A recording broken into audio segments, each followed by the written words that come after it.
Hello बच्चों, कैसे हो? बहुत अच्छे। तैयारी कैसी चल रही है आप लोगों की? उम्मीद करता हूँ अच्छी चल रही होगी। आज जो क्लास 11th का आपका मैथमेटिक्स है उसका चैप्टर नंबर 5 कॉम्प्लेक्स नंबर चल रहा है और आज की वीडियो में एक्सरसाइज 5.2 कवर करेंगे। 5.2, ठीक है। कॉपी पेंसिल जल्दी से निकालो और हेडिंग लगाओ कि क्या क्या चीज़ पढ़ने वाले हैं। सबसे पहले लास्ट वीडियो में कॉम्प्लेक्स नंबर के बारे में बताया था, क्या होता है z is equal to x plus iota y. याद है भाई, ये कॉम्प्लेक्स नंबर है। अब आपको इसमें एक चीज़ याद रखनी है, एक वर्ड मिलेगा आपको कॉन्जुगेट। कॉन्जुगेट क्या होता है? कॉन्जुगेट, ये जो z है ना, इस z पर बार लगा देते हैं।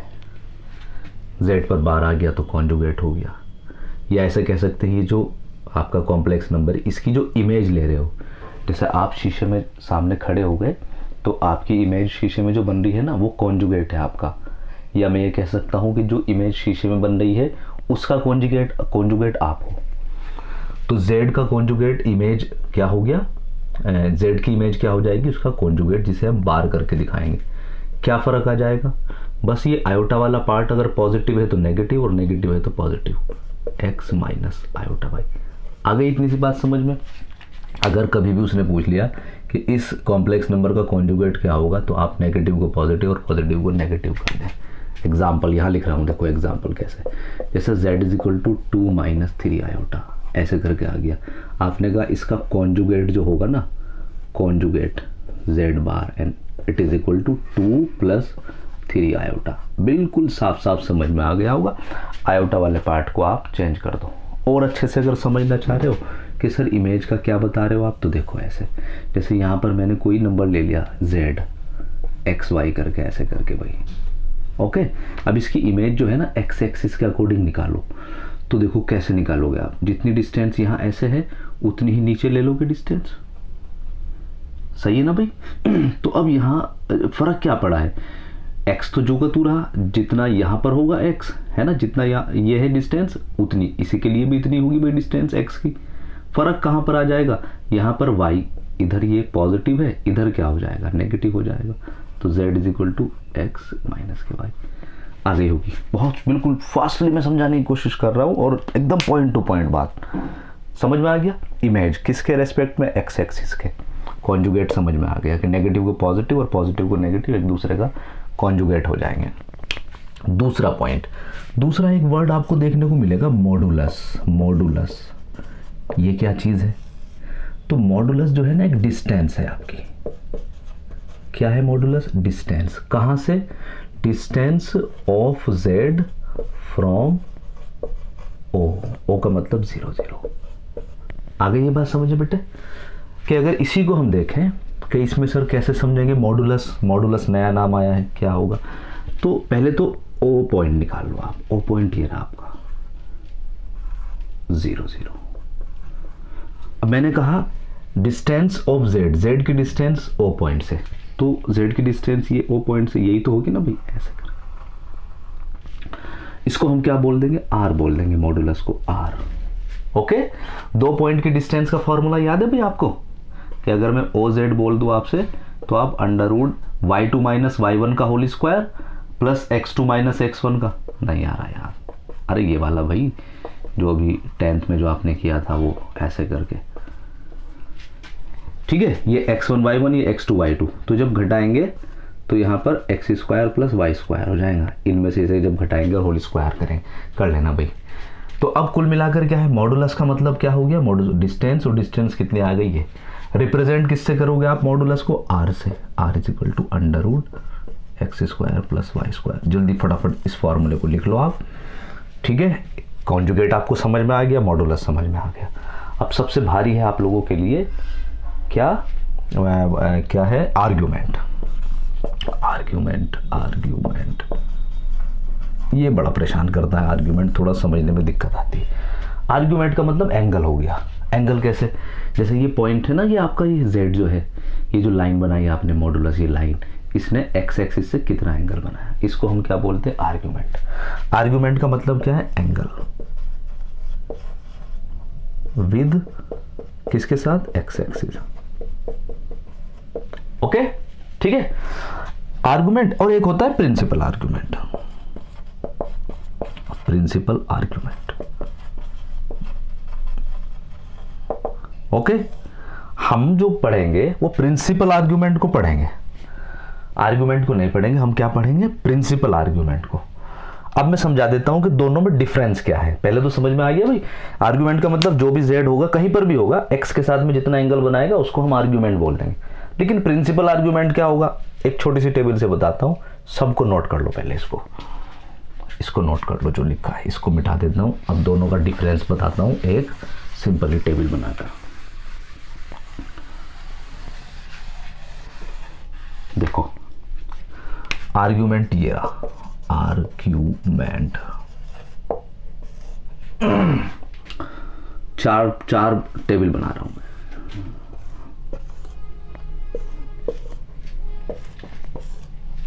पॉइंट यहां हो सकता है, ये फर्स्ट है, ये first second third fourth, 4 quadrant होते हैं ना भाई। हो सकता है पॉइंट यहां पर हो सकता है यहां पर हो सकता है यहां पर हो सकता है यहां पर हो। चारों क्वाड्रेंट में तो हो सकता है भाई, कहीं पर भी।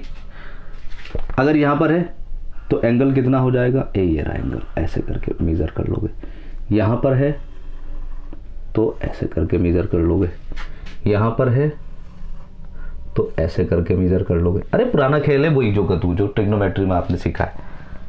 यहां पर है, इसको मिलाया तो ऐसे करके यहां से यहां तक, समझ गए? जो नॉर्मली हम मेजरमेंट करते हैं, इसको बोलते हैं आर्ग्यूमेंट। ऑलराइट, निकाल लेंगे जैसे भी निकलेगा, देखेंगे जैसे भी फाइंड करेंगे इसको। प्रिंसिपल में क्या फर्क आ गया सर? प्रिंसिपल आर्ग्यूमेंट क्या होगा, इसको ही पढ़ेंगे भाई हम। अगर आर्ग्यूमेंट भी लिखा हुआ होगा ना तो आप प्रिंसिपल आर्ग्यूमेंट ही लगाएंगे। इसमें क्या फर्क आ जाएगा, देखो इसको भी टेबल के अकॉर्डिंग समझ लेते हैं। 1 2 3 और 1 4 भाई। यहां पर हो सकता है, यहां पर हो सकता है, यहां पर हो सकता है, यहां पर हो सकता है, 4 जगह ही तो हो पाएगा भैया। तो अगर यहां पर है तो पहले वाली बात, यहां पर है पहले वाली बात, यहां पर है नई बात। क्या नई बात? अब इधर से मेजर करना पड़ेगा आपको। आ गई ये बात समझ में? इधर से मेजरमेंट। अगर यहां पर है फोर्थ में, फिर भी इधर से मेजरमेंट। अब देख लो भैया, आपको मैंने ये 4 टेबल सी बना दी आपकी, इसमें 2 डिफरेंट देख लो अब क्या क्या हो रहा है। ये रहा, मुझे पूरी उम्मीद है आप होशियार तो हो, आपको समझ में आ गया होगा कि सर इसमें क्या डिफरेंस है। ये 2 में तो डिफरेंस आ रहा है, बिल्कुल मैंने कहा 2 में डिफरेंस आ रहा है। और क्या डिफरेंस आ रहा है कि जो है पहले तो है ना पॉजिटिव डायरेक्शन में यूं ही चल रही थी गाड़ी हमारी, यूं यूं यूं यूं ही चल रही थी, है ना, एंटी क्लॉकवाइज। यहाँ पर क्या होगा, यहाँ पर ब्रेक लग गया है। यहाँ तक आने में फर्स्ट एंड सेकंड क्वाड्रेंट में तो गाड़ी as it is anti clockwise, लेकिन थर्ड और फोर्थ में अगर आपका पॉइंट बन रहा है तो फिर गाड़ी क्या है, एंटी क्लॉकवाइज नहीं क्लॉकवाइज चल रही है। ओके, कह सकते हैं कि जो आपका प्रिंसिपल आर्ग्यूमेंट है उसमें स्टीयरिंग ऐसे भी चलेगा और ऐसे भी चलेगा, जो नजदीक होगा उसकी उधर से पहुंच जाएंगे हम। जैसे यहां पर देखो आप जरा, यहां से तो कितना स्टीयरिंग मोड़ना पड़ा आपको, बहुत। देखो यहां से यूं करके, यहां से क्या होगा, सीधा ही पहुंच गए। ठीक है, एक्स से ही मेजरमेंट करेंगे, लेकिन जो नजदीक होगा ना उसको क्या बोल देंगे हम, प्रिंसिपल आर्ग्यूमेंट बोल देंगे। ओके, अब देखो यहां पर क्या है, एक चीज और ध्यान रख लेना आप। जैसे आर्ग्यूमेंट का जो मतलब है भाई, 0 से लेकर आप कहां तक जा रहे हैं, 360 तक जा रहे हैं, तो 0 और 2 पाई इसके बीच में आपका एंगल हो रहा है यार।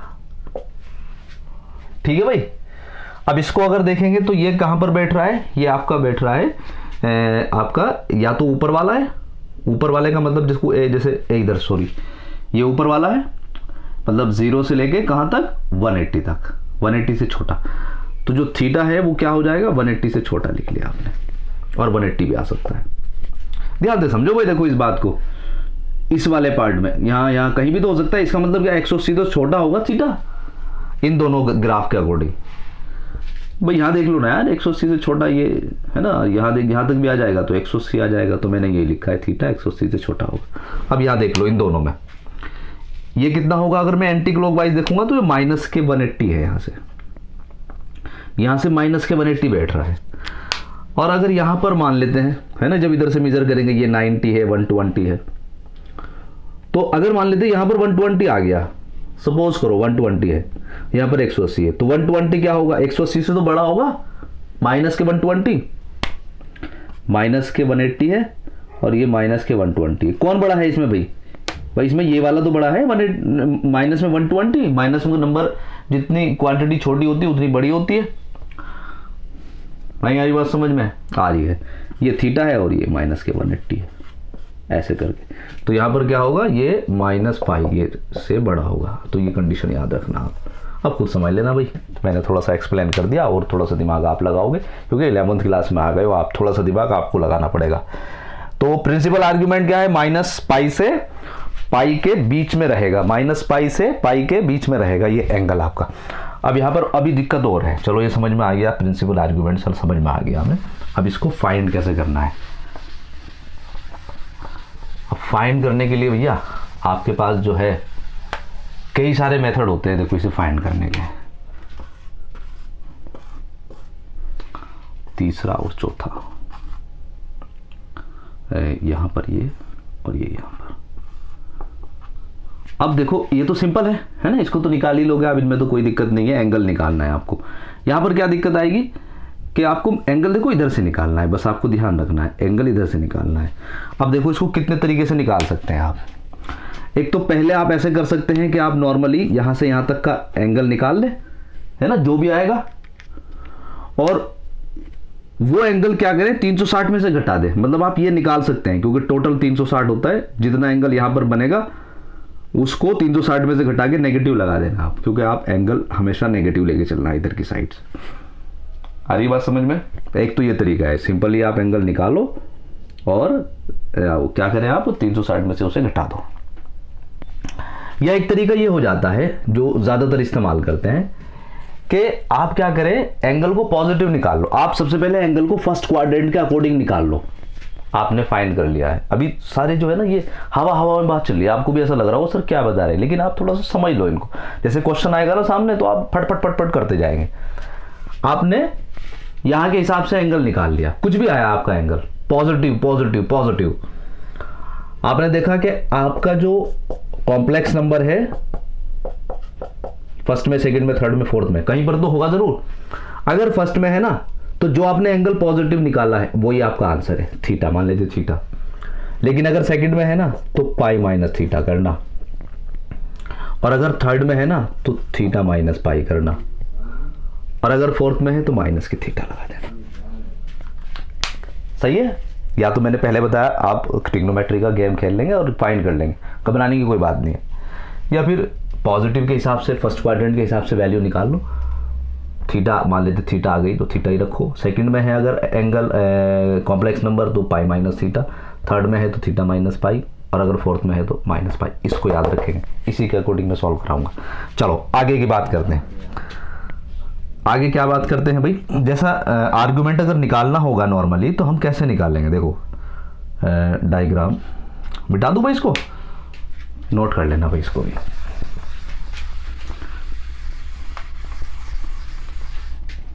आ जाएगा मजा, है नहीं।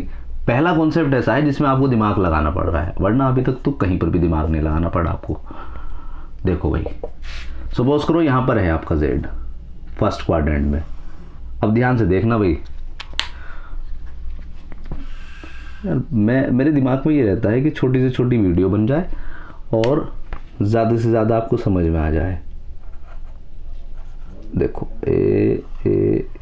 ये आपका कॉम्प्लेक्स नंबर है, मान लेते हैं ये आपका थीटा बना। ध्यान से समझना बेटे, एक्स और वाई इसके पॉइंट है, ऐसे करके, ऐसे तो देखते हैं भाई एक्स एंड वाई को। ये ले लिया, ये एक्स हो गया आपका और ये वाई हो गया। अगर मैं यहाँ से टेन थीटा निकालूं, जरा मुझे बताना भाई आप, तो tan theta perpendicular upon base ही तो होता है। इसका मतलब tan theta is equal to perpendicular कितना y और बेस कितना x। बस इस फॉर्मूले से याद रखना आप। लेकिन किसके लिए काम कर रहे हैं? फर्स्ट क्वाड्रेंट के लिए, फर्स्ट क्वाड्रेंट के लिए। और फर्स्ट क्वाड्रेंट में सारे ट्रिग्नोमेट्रिक फंक्शन क्या होते हैं? पॉजिटिव। तो इसका मतलब जो टेन थीटा लिखोगे वो यहाँ पर पॉजिटिव नंबर ले लेना आप, ये ओके, ये पॉजिटिव नंबर ले लेना और यहाँ से निकाल लेंगे। जैसे ही आप ये थीटा की वैल्यू निकाल लोगे, उसके बाद जो मैंने बताया ना लॉजिक, वो यहाँ लगा देना। इसको मैं बार बार यहाँ पर मिटाने का नहीं, इसको मैं कि जो थीटा जुगतु यहाँ पर पाई माइनस थीटा, यहाँ पर थीटा माइनस पाई और यहाँ पर माइनस के थीटा, ये रूल जो है आप याद रखना है ना, ये वाला जो है। आओ जरा अब आपको मैं क्वेश्चन पर लेके चलता हूँ फटाफट। जैसा पहला क्वेश्चन है आपका 5.2 का फर्स्ट क्वेश्चन, ये है z is equal to -1 minus iota under root 3।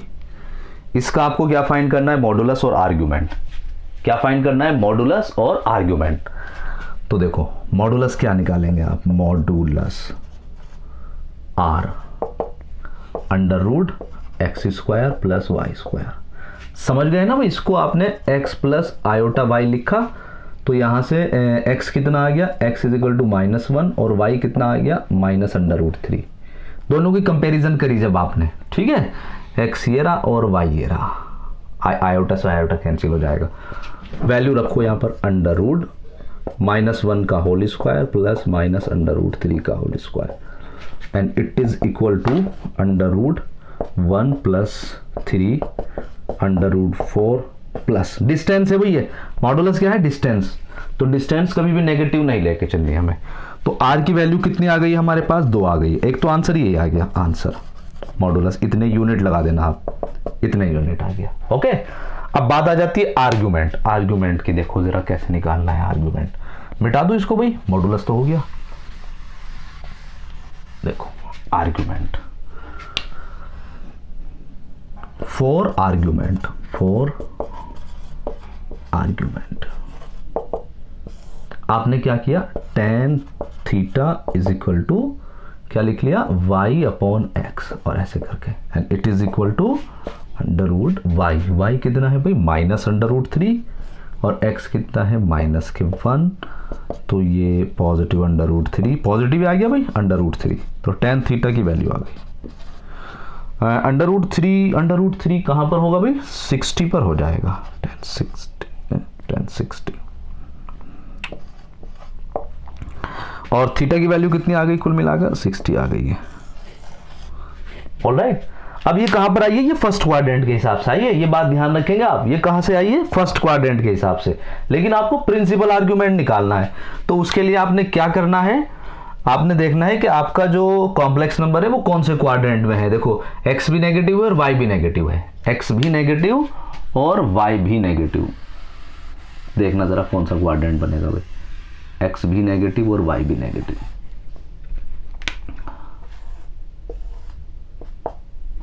x negative ये रहा, y नेगेटिव ये रहा, यहां पर है आपका पॉइंट जो है, ये जो है ना माइनस के 1 और माइनस के अंडर रूट 3, वो कहां पर है, थर्ड क्वाड्रेंट में।